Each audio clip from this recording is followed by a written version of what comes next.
porque vamos a trabajar lo que es como la fundación de Santiago. ¿Y por qué partimos desde ahí? Porque la idea de ciudad como hoy día la conocemos es una ciudad de modelo moderna, ¿ya? Son esas las ideas que llegan acá a Chile, y por lo tanto antes no existía como, o el tipo, la forma en que los pueblos indígenas ocupan el territorio no es bajo las mismas miradas ni paradigmas que en la cual está hecha nuestra ciudad. Por lo tanto, como esta clase sobre ciudad contemporánea, en realidad nos tenemos que remitir siempre a la forma en que se piensan las ciudades de Europa, ya, porque esa es la que nosotros habitamos, lamentablemente. Eh, de hecho, como que podríamos decir que incluso los pueblos indígenas ni siquiera viven en ciudad, sino que lo hacen en espacios como más comunitarios, y de repente en esta diferencia entre urbano y rural, ellos habitan más bien los espacios rurales. Entonces, no podríamos estar hablando como de la ciudad propiamente. Además, que como yo les comentaba ayer, estos enfoques o la forma en que vamos a trabajar el tema de la ciudad en relación a los procesos económicos. Y el proceso económico que se está desarrollando desde este momento en adelante es el mercantilismo, ¿ya? Entonces, de alguna manera, no, el análisis que vamos a hacer de la ciudad de Santiago siempre va a estar en función de cómo Europa pensó la ciudad, ¿ya? Porque es así como nosotros también la hemos habitado. Eso como primera aclaración. Por lo tanto, por eso comenzamos esta unidad con lo que es la independencia y la llegada, bueno, sí, por no, la independencia, nada que ver, la llegada a la conquista, la llegada de los españoles a Chile, y más o menos es un tipo de ciudad que se mantiene hasta la República, ¿ya? Porque luego se va a ver modificado. Ya. Dicho eso, bueno, lo que tenían que hacer hoy día era revisar el primer capítulo, o sea, parte en realidad extractos del primer capítulo de la serie Algo habrán hecho por la historia de Chile, que fue emitido por televisión abierta, por TVN. Eh, Quizás de los pocos como materiales audiovisuales que tenemos sobre este periodo, es de muy buena calidad y quizás tiene algunos sesgos, pero siempre son cosas que contribuyen, ya que podemos mejorar. Y el videíto, bueno, ¿de qué es lo que hablaba? En particular de la llegada de los españoles aquí a Santiago. Les recuerdo que los españoles no es que llegan directamente aquí a Santiago, así como haciendo o sea, refrescando un poco la memoria. Recuerden que llegan desde el norte.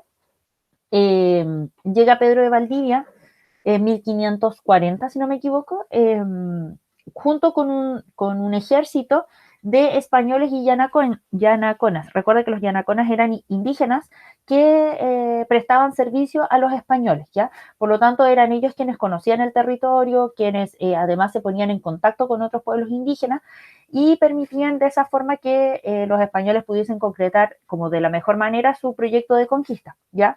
Pedro de Valdivia reúne a esos yanaconas y a los españoles también en Perú, eh, y porque recuerden que la conquista de los españoles en América fue escalada. Primero llegan a Centroamérica, se establecen Hernán Cortés, que es uno de los más importantes en México, y de allí van como hacia el sur, van bajando entre comillas, ¿ya? Entonces eso como para que si es que no se acordaban.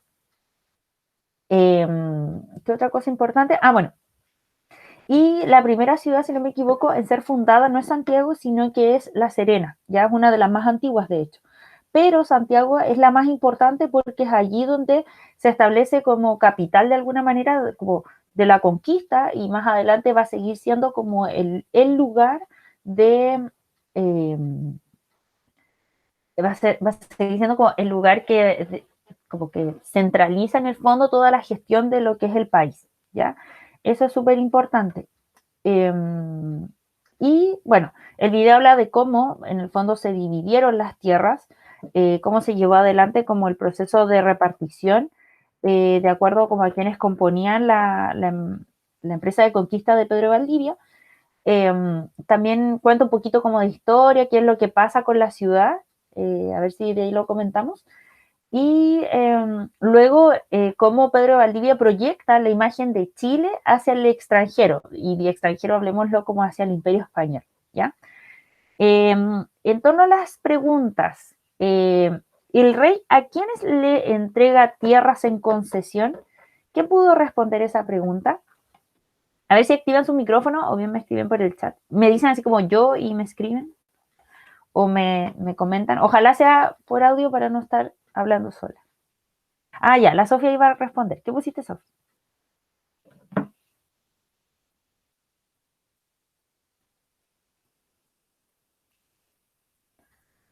No, tranqui, tranqui, no hay problema. Para quienes vean este video en el futuro, la Sofía no tiene micrófono, entonces por eso no puede hablar. Pero, porque estoy revisando mis videos y a veces como que me quedo callada y respondo. Entonces como que pareciera que no se ve en la grabación que es que me están escribiendo por chat.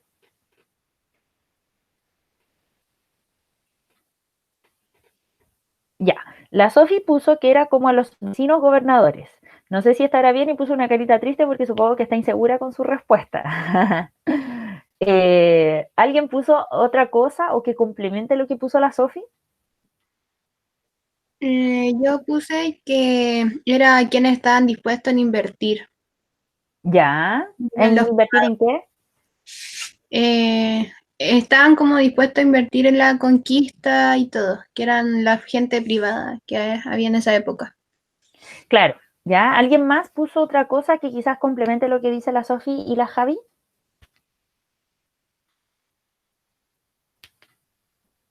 De los que vieron el video. O de los que se acuerdan de estos contenidos, que no sé en qué momento ustedes los deben haber visto. Bueno, en función a lo que dicen las chiquillas, lo primero es que, ¿a qué nos referimos con tierras en concesión? Sucede que cuando se inician estos procesos de exploración europea por el mundo, es con el propósito de alcanzar nuevos territorios para fines económicos. Ya recuerden que estamos en el proceso de mercantilismo, la idea de acumulación, de hacer estados más poderosos a propósito de acumular metales preciosos, que son el oro y la plata. ¿Ya?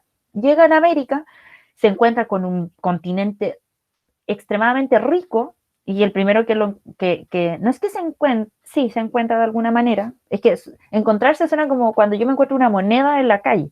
Esto no es tan casual, tan azaroso, ni tan pacífico.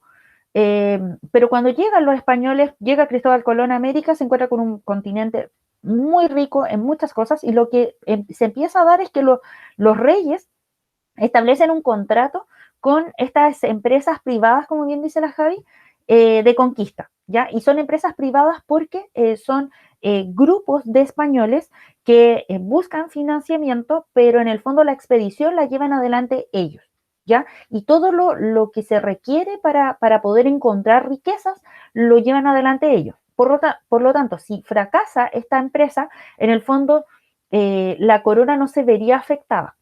Ahora, la corona, ¿qué es lo que hace? Financia, aporta dinero a estas empresas privadas de conquista, que son, en el caso de quienes llegan aquí a América, o sea, perdón, a Chile, son Pedro de Valdivia junto con un grupo de españoles, como de baja monta, por así decirlo, donde se supone que vienen en esta idea de hacerse la América, como de cambiar su estatus social. Son personas que en la escala social española son quizás de lo más bajo, como del bajo pueblo, y llegan a América con ese propósito. Entonces, en el contrato, ¿qué es lo que dice?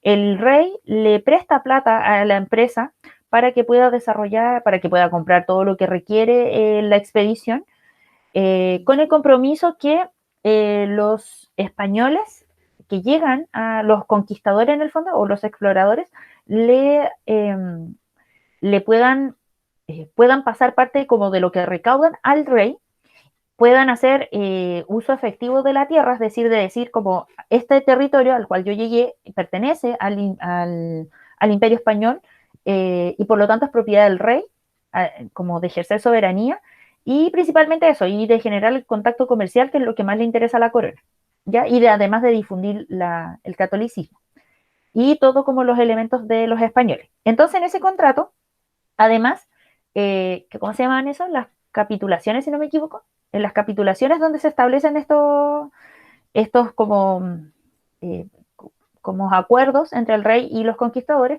Y parte de los acuerdos es que ya, claro, tú llegas como conquistador, dices, este territorio pertenece al imperio, pero yo te voy a ceder tierras para que tú puedas vivir ahí.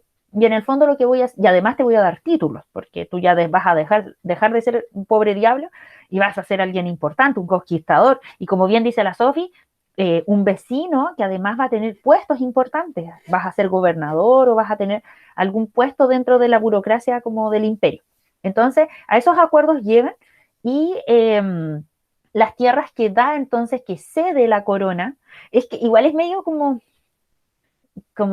no quiero como, es como un tanto fantasioso, como que yo me imagino, porque de alguna manera el rey nunca viene a América, nunca conoce el territorio, pero sin embargo se cree dueño de toda América, ¿ya? Como que yo siento que medio, sí, como cae un poco en la fantasía todo esto, mucha imaginación.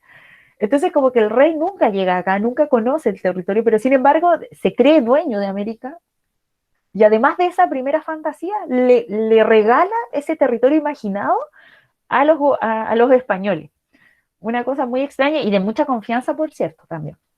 Entonces, hay harto de imaginación. De hecho, hay un historiador, que el nombre no lo sé decir, pero es como algo así como Tessa Todorov, el apellido sí lo sé decir, creo que es checo, algo así, por eso tiene un nombre tan extraño. Él dice que en el fondo los territorios y las fronteras son imaginarias, porque todo está dentro de la mente de las personas, pero cuando uno, por ejemplo, va a las divisiones entre Chile, Bolivia, Chile, Perú, Chile, Argentina, es difícil establecer, sí, hasta aquí nomás llega Chile, claro, a menos que esté la aduana, en realidad es súper complejo de eliminar. Entonces dice que siempre las fronteras van a ser imaginarias. Y por lo tanto, así como hoy día tenemos ciertas fronteras, el día de mañana podemos tener otras. Pero siempre están en el plano de la mente de los humanos.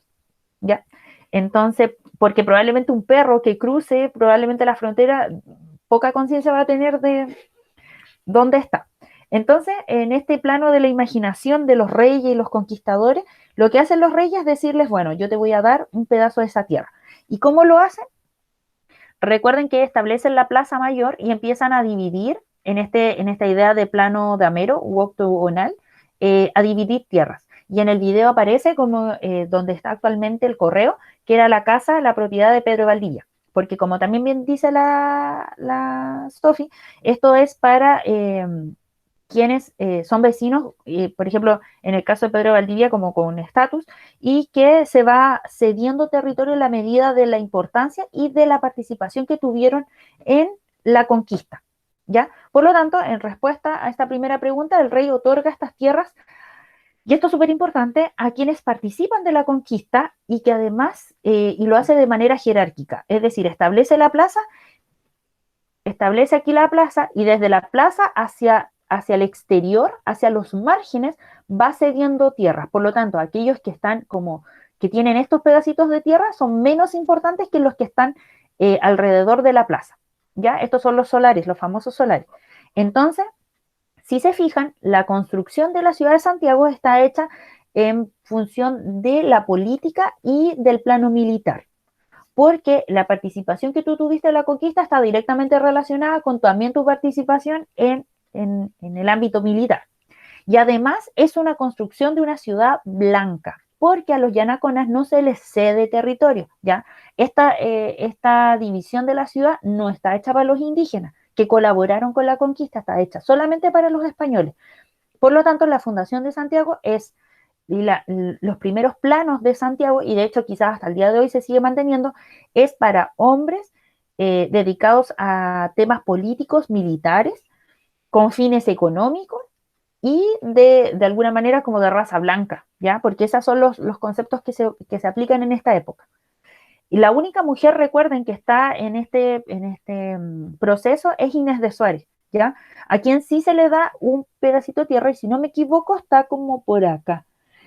Hay unos mapas, pues si ustedes, bueno, no sé si les interesa. A mí me gustaba mucho este contenido cuando estaba en la universidad. Y hay unos planos donde sale el detalle, salen numeritos por cada solar y ahí aparece a quién le pertenecía. Eh, Eso, no sé si queda claro la primera pregunta. Creo que con lo que expliqué también como que respondí la segunda y la tercera, porque en realidad la finalidad de la empresa de conquista de Valdivia es de tipo económico, es político y también cultural, pero principalmente las empresas de conquista tienen una mirada económica. Por lo tanto, y eso es súper importante, la ciudad, la primera función que va a tener la ciudad en Chile va a ser de carácter económico, porque al establecerse, lo estamos haciendo para que se pueda desarrollar este propósito mercantil que tiene el imperio, de extraer materia prima, de hacer fácil la conexión con la colonia para poder hacer circular las materias primas, ¿ya?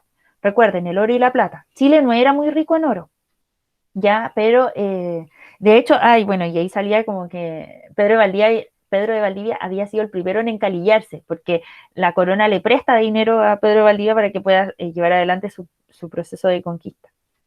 Eh, ¿Y cómo fue la constitución de la ciudad de Santiago durante los primeros años? Bueno, yo ya les adelanté un poquito, no sé qué pusieron ustedes, a ver si me pueden como socializar sus respuestas, porque sale algo súper interesante en el video, que quizás no sé si se acordaban de ese dato. A ver si me pueden decir qué pusieron en la tercera pregunta.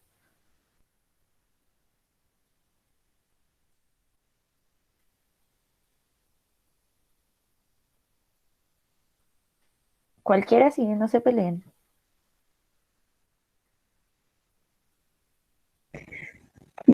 Yo puse que Gracias, Javi. Me encanta que siempre estés dispuesta ya a opinar. Dale. aquí. Nada, que en los primeros años hubieron más guerras con los indígenas. Eso es como lo que me recalqué como general. Claro, sí. ¿Alguien más que quiera complementar a la Javi que se acuerde del dato que daban en el video? Bueno, supongo que si me está respondiendo la Javi y la Sofi, quizás son las únicas que vieron el video. De repente, como para entender por qué me están respondiendo. Ah, bueno, y la Paula también, pero la Paula probablemente se le haya caído el internet porque se acaba de ir, pero estaba conectada. No sé si los demás, o si se acuerdan en el fondo, como cuáles fueron como... No sé si eso ustedes lo habrán visto propiamente en clase, pero bueno, vuelvo a preguntar si alguien quiere complementar a la Javi o reafirmar lo que dice.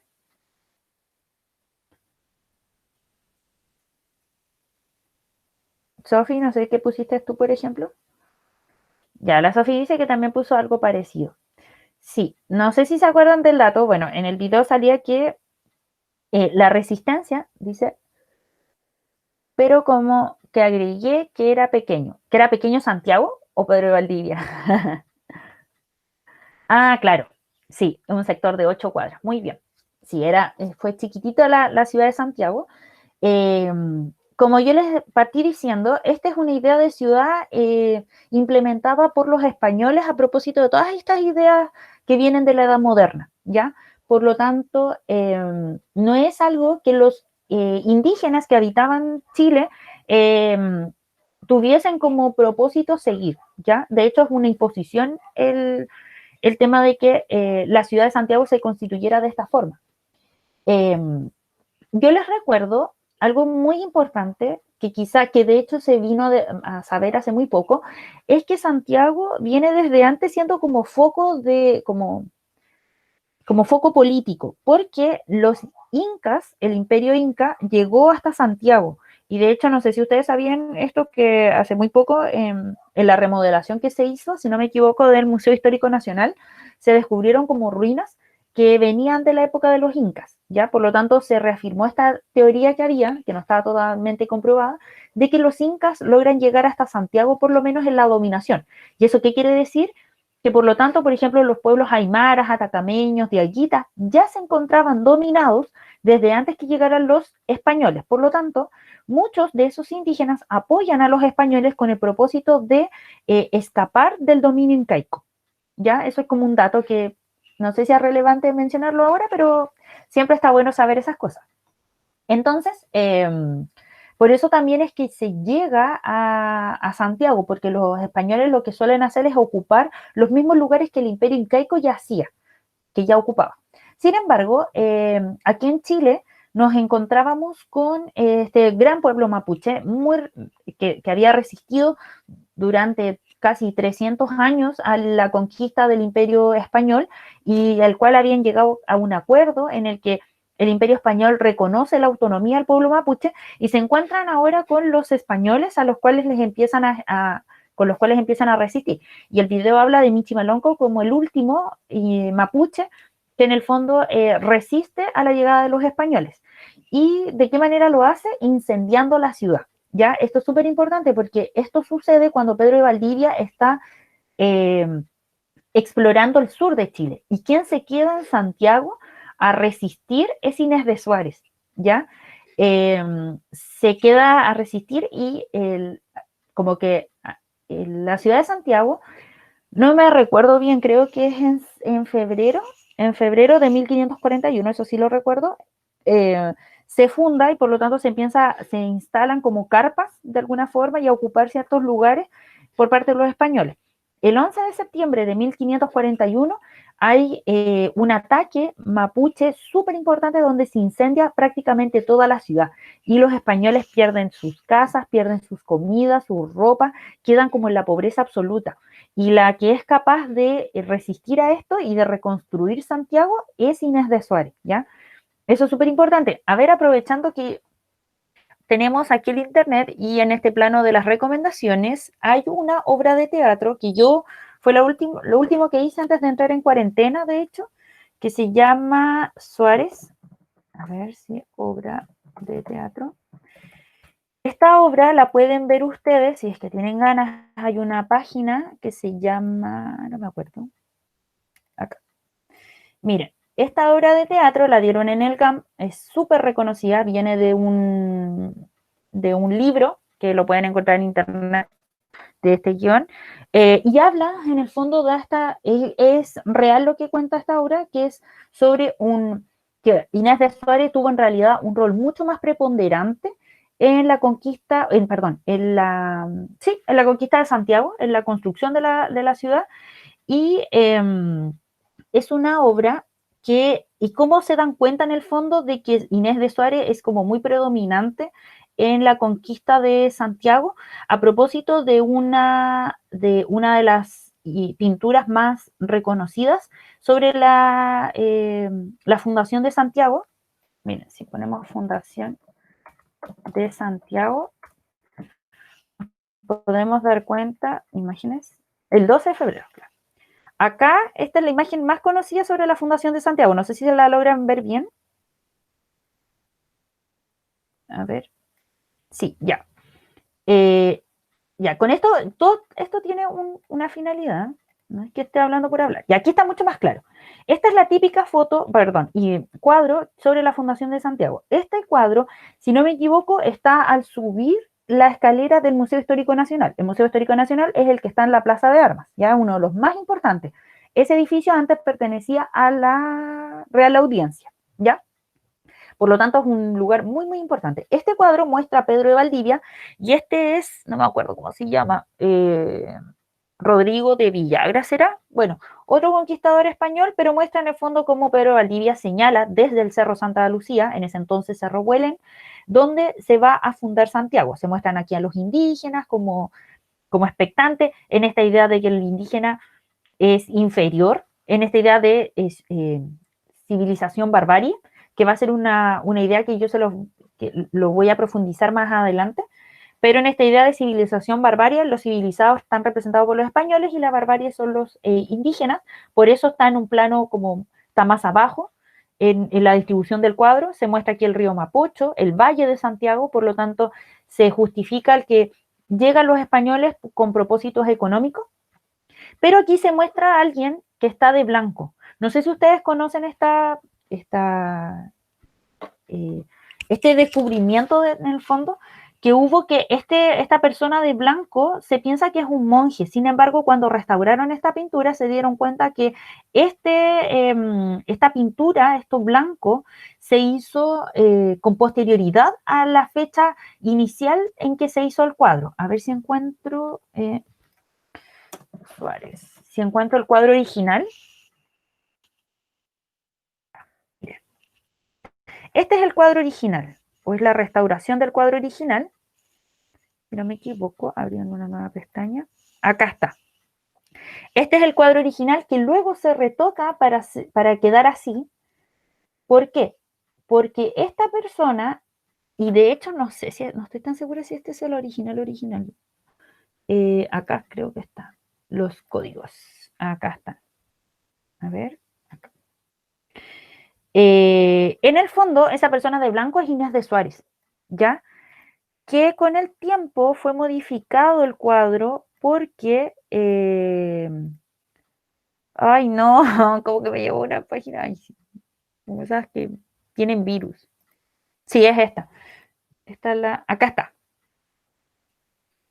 Si se fijan entonces, aquí está la gran diferencia en que la persona de blanco, como el trabajo que se hace a posterior, en el trabajo de Pedro Lira, que es el cuadro original, es para ocultar esta figura que es femenina y que vendría siendo la figura de Inés de Suárez. Es decir, Inés de Suárez fue una de las personas que estuvo de manera activa en lo que fue la conquista de Santiago y que sin embargo la historia, el arte y la literatura, que se ha encargado de hacer, de borrar ese protagonismo femenino en la conquista, porque recuerden que la ciudad es desde la época griega, desde la época romana, la ciudad es pensada como públicamente como el espacio de los hombres.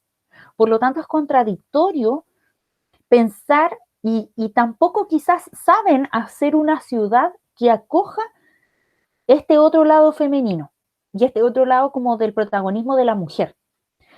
De hecho, el video retoma esta idea muy machista que se tiene de que, de hecho lo dice creo que Pancho Melo, así como detrás de todo gran hombre hay una gran mujer, una idea muy machista, porque de hecho Inés de Suárez es una de las primeras mujeres españolas aquí en Chile en mostrar que ella pelea a la par con Pedro de Valdivia. Ella es quien aconseja a Pedro de Valdivia, pero se le ha reducido históricamente a un rol de amante, a un rol como de secundar lo que hace Pedro Valdivia, y en realidad ella solo, lo que ha hecho la historia es solo decir que ella lo hace por amor, ¿ya? Ella llega acá, es efectivo eso, ella llega acá porque estaba casada, pero se le quita como todo protagonismo y en el fondo también se le quita responsabilidad en su rol de la conquista y en el daño que pudo haber hecho a las comunidades indígenas, porque siempre se le hace una lectura romántica desde una mirada como muy machista, donde ella solamente responde como casi a su instinto,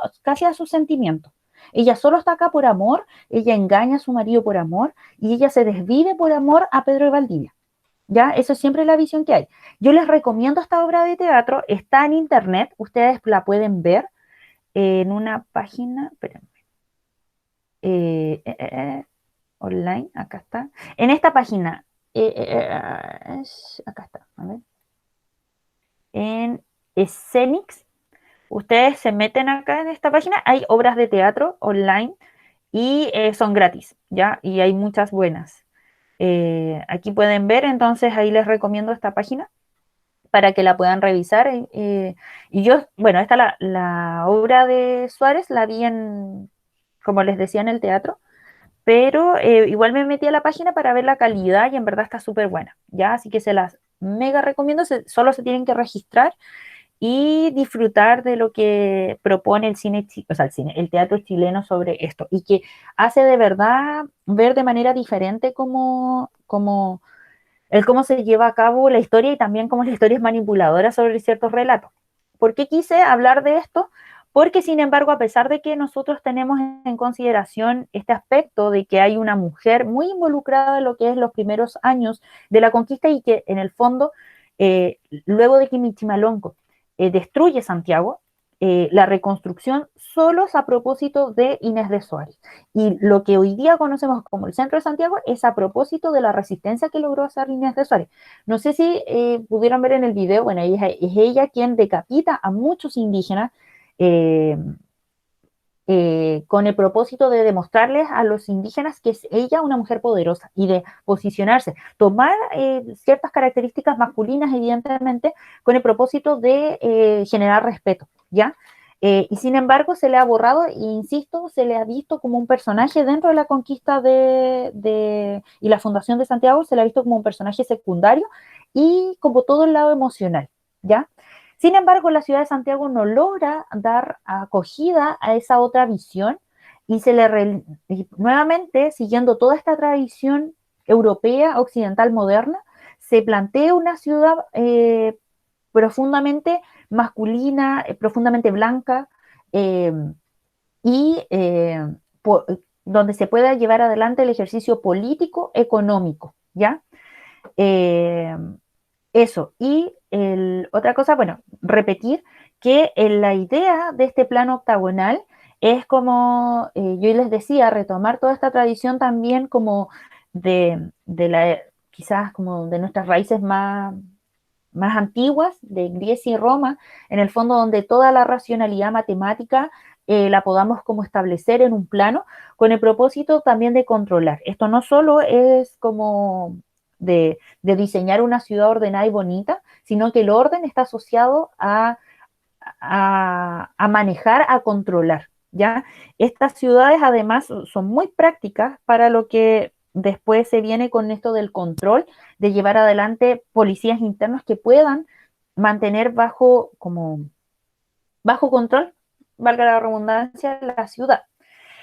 ¿Qué me parece también importante mencionar? Bueno, aquí yo había puesto unos textos que en el fondo son redundantes con respecto a lo que yo ya he dicho, pero acá hay un esquema que va a ser súper importante para entender la relación que nosotros tenemos con España y también la misma relación que vamos a establecer en la ciudad.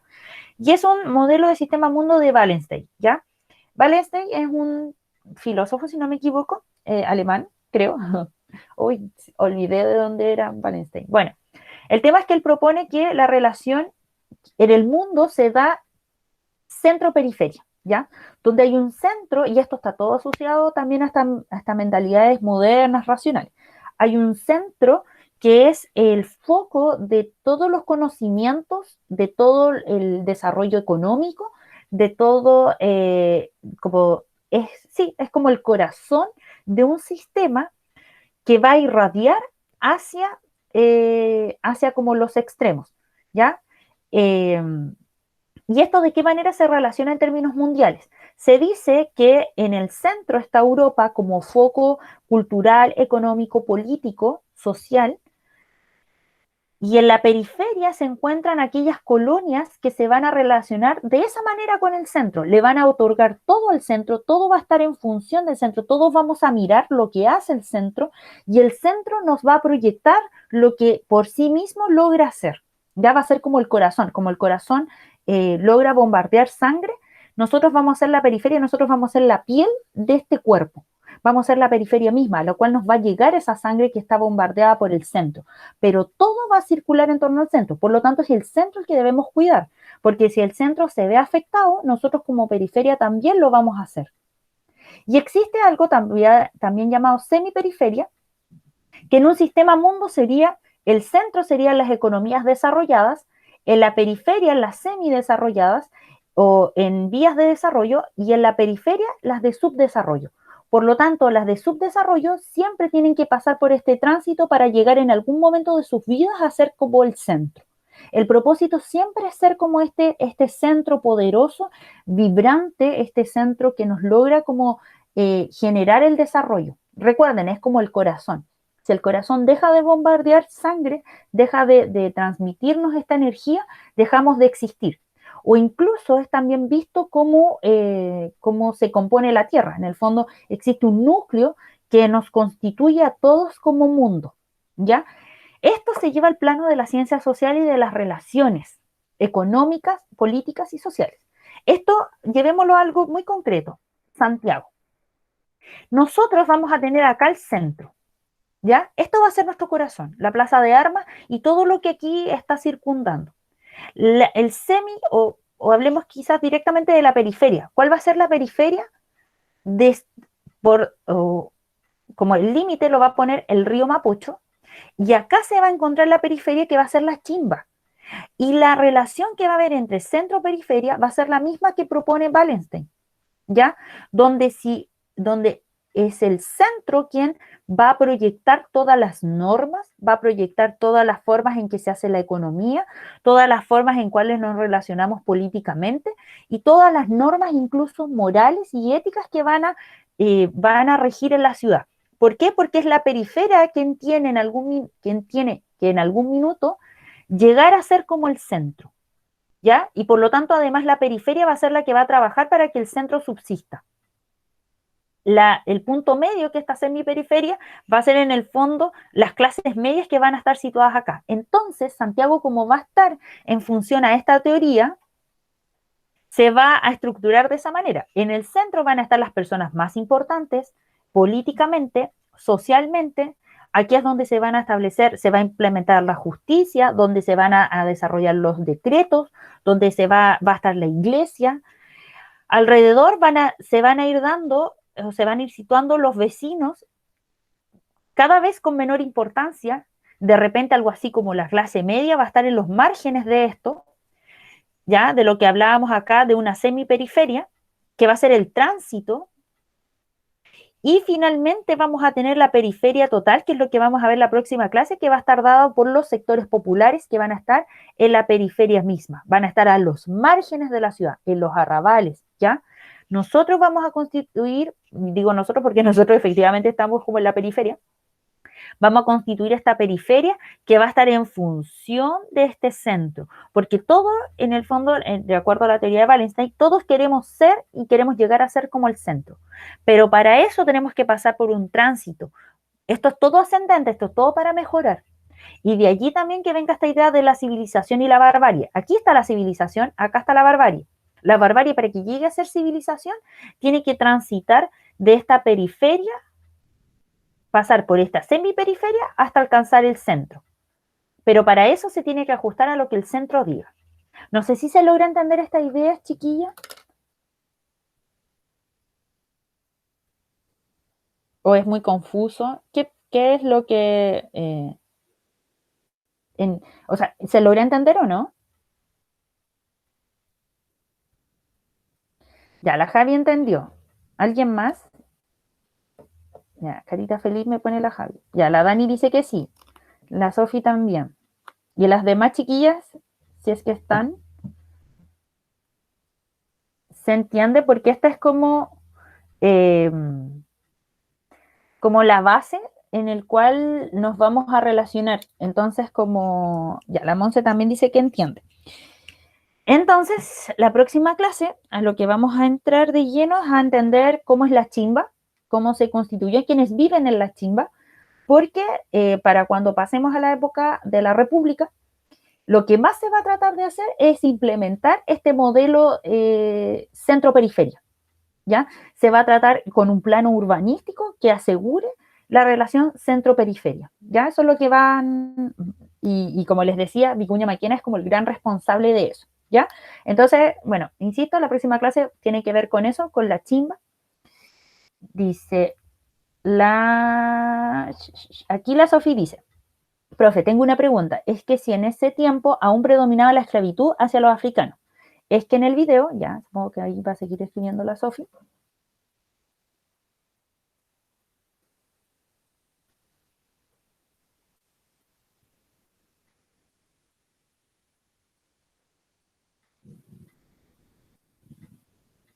Sofi, ¿vas a poner algo más? Ah, ya, sí, sí. Tranqui. Ya, para quienes vean este video, dice que es media lenta. Tranqui, tranqui.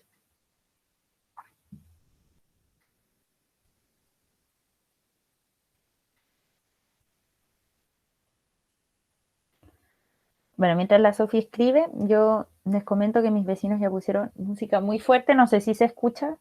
Hoy como que los viernes son un poco caóticos para comunicarme.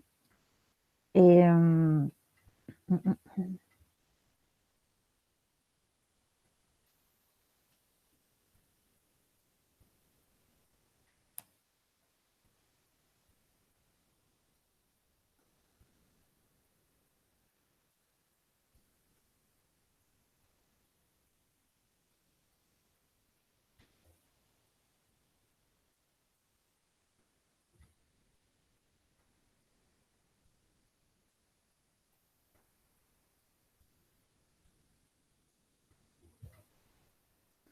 Y ahí mientras la Sofi escribe, les cuento que ya salieron los datos del COVID, 92 muertes hoy día y 4.200 casos complicados. Y vamos en 1.400 fallecidos. Ahí está. Ahí está, ahí está. Dice, en los primeros minutos del video, cuando llegaron como españoles a decirle a Pedro de Valdivia que habían sido como emboscados por los indígenas. Entre ellos en la mesa estaba como herido una persona africana. Sí. Sofi, qué bueno que lo mencionas porque sí, aquí como dato, mencionarles que en Chile tenemos o tuvimos para la época de la colonia aproximadamente el 20% aproximadamente de la gente que vivía en Chile era de descendencia era afrodescendiente, ¿ya? Así que sí, en esta época. Ahora, ¿cuál fue la diferencia de la población afro con respecto a otros lugares? Acá se dio más bien como un símbolo de estatus, el tener como, por ejemplo, sirvientes afrodescendientes. Creo que la Isabel Allende en sus novelas menciona esto, también lo menciona José Donoso, por si le gustaría interiorizarse, pero de alguna manera muy extraña en la historia, bueno, porque la historia siempre es muy subjetiva, ha sido borrado eso de nuestra memoria. Aquí en Chile hubo muchas personas afrodescendientes porque hubo mucho intercambio de prisioneros que muchos de ellos eran afrodescendientes y acá no se dio tanto la esclavitud, de hecho como que la esclavitud está más asociada acá en Chile a lo que es la encomienda y por lo tanto las formas de relacionamiento que tuvieron los indígenas con los españoles, pero sí tuvimos esclavos de origen africano. Ya recuerden que Brasil tenía contacto directo, era territorio portugués y Portugal además tenía territorios en África. Por lo tanto, el intercambio, o sea, ¿por qué nosotros en América tenemos una población tan alta de población afrodescendiente? Porque fue Portugal la encargada de traficar, porque eso es lo que hacían, esclavos negros desde África hacia Brasil. Y desde Brasil se diseminaron por toda América, ¿ya? Entonces eso es súper importante, pero acá en Chile en particular, si bien es una forma de esclavitud, lo que se hizo con ellos, más que trabajaran como en labores como de agrícolas y cosas así, a eso se encargaron los indígenas, los mapuches, por dar un ejemplo, pero los africanos se dedicaron, o de origen africano, se dedicaron a hacer funciones más como de domésticos, ¿ya? De ser como mayordomos y cosas así. Como te decía, es como un indicador de prestigio para las familias más ricas. Así que eso, y como les decía, un 20% de la población chilena en ese momento era de carácter afrodescendiente. Hay un artículo que, a ver si lo busco para que si les interesa lo puedan ver, sobre qué es lo que está pasando hoy en día con esa población, ¿ya? Porque aquí sí tenemos también población negra, ¿ya? Eso, chiquillas, no sé si le aclaré ahí la duda, Sofi.